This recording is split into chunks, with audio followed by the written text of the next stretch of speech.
Bíblia de 1 Coríntios, capítulo 14, iniciando a partir do primeiro versículo. Chama a atenção que é impressionante como as igrejas pentecostais atuais passam por cima desse texto, desobedecem completamente, embora ele seja bastante claro no procedimento do culto na igreja sobre os dons, mas eles praticamente afrontam esse texto e fazem totalmente o contrário do que ele diz, e é muito claro, a gente vai ver isso agora, eu não vou demorar muito, mas primeiramente, versículo 1, seguir o amor e procurar com zelo os dons espirituais.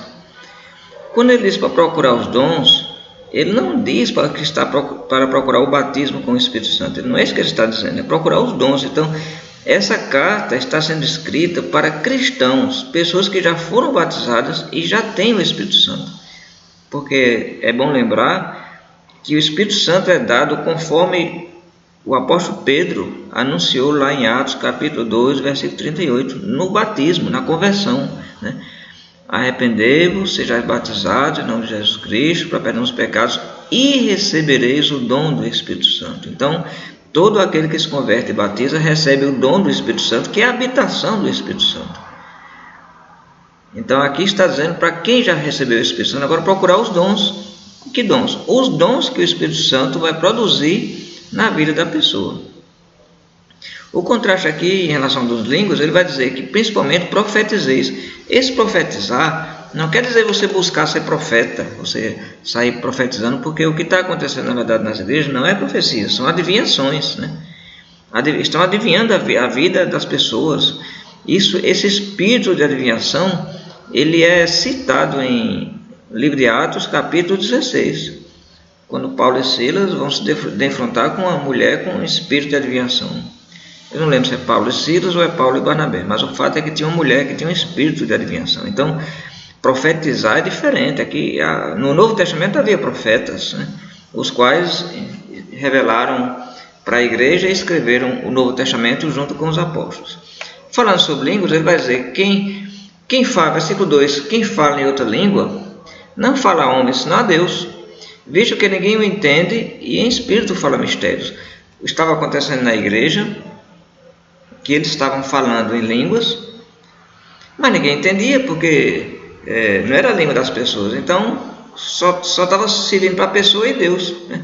Mas Paulo vai dizer que o mais importante é profetizar, ou seja, o que é profetizar aqui? É falar a palavra de Deus, é falar a mensagem de Deus, esse é o profetizar. Não é sair adivinhando coisas de ninguém.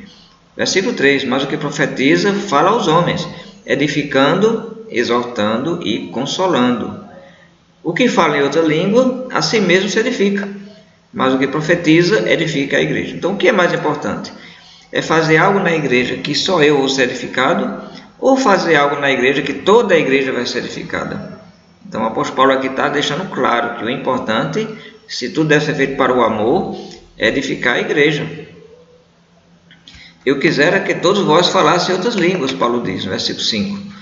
Mas ele diz, muito mais, porém, que profetizasseis, pois quem profetiza é superior ao que fala em outras línguas, salvo se as interpretar, para que a igreja receba edificação.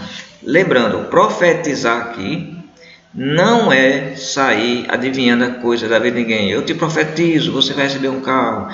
Eu te profetizo, você vai ser curado das doenças. Não é isso, isso é adivinhação. Profecia aqui é você falar a mensagem de Deus pela palavra de Deus. É você explanar a profecia bíblica. Isso é profetizar. De acordo com o texto aqui. Versículo 6. Agora, porém, irmãos, se eu for ter convosco falar...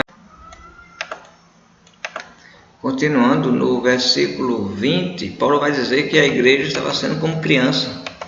Eles estavam imaturos. Versículo 20, irmãos, não sejais meninos no juízo. Na malícia, sim, devemos ser crianças, ele diz. Mas quanto ao juízo, sejamos amadurecidos.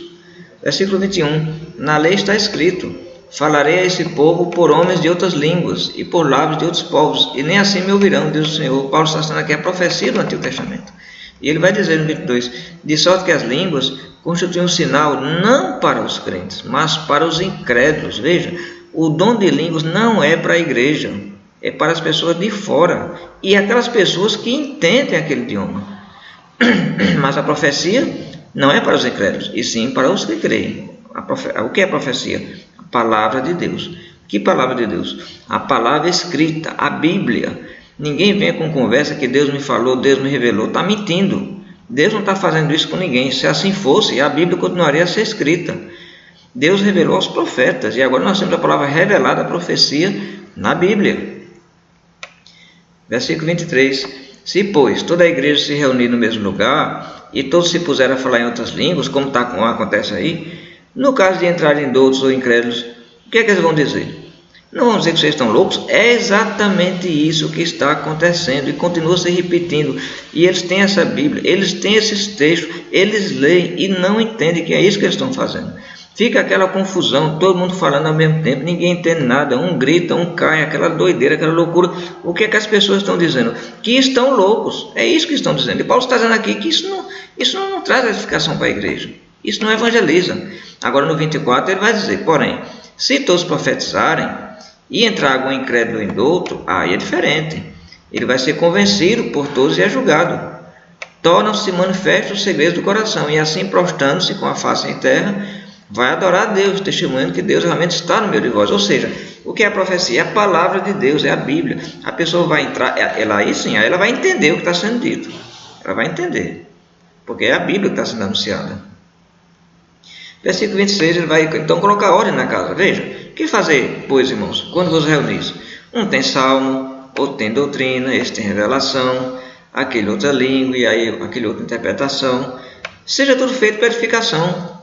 No caso de alguém falar em outra língua, no caso aqui, esse não está presente, que não seja mais do que 2, ou quando muito 3, e isso sucessivamente. O que quer dizer isso? Um após o outro. E haja quem interprete, senão ele vai dizer que a pessoa deve ficar calada. Não tem ninguém para interpretar o que você está dizendo, fique calado. No 1 Coríntios 14, não é só as mulheres que ele diz que deve ficar calado, é também irmãos, homens, que estão gritando lá a palavra sem entendimento, sem ninguém entender. Cale-se, porque não tem ninguém interpretando isso que você está dizendo. Versículo 29, tratando-se dos profetas, fale apenas 2 ou 3, e os outros julguem. Se porém vier revelação ao trem, que esteja sentado, cale-se o primeiro. Porque todos podereis profetizar, um após outro, para todos aprenderem e serem consolados. Repare, um após outro, um faz uma leitura, um faz uma mensagem, um dá uma explicação. Então, uma pessoa após outra, não é todo mundo falando, gritando ao mesmo tempo. E o 32 ele diz, os espíritos dos profetas estão sujeitos aos próprios profetas. Não existe essa questão de que o Espírito tomou sobre mim, eu não tenho controle sobre mim, eu começo a rodar e não existe isso, muito pelo contrário. Você tem controle sobre o Espírito que habita em você. Finalmente, porque Deus não é Deus de confusão, e sim de paz, como em todas as igrejas dos santos.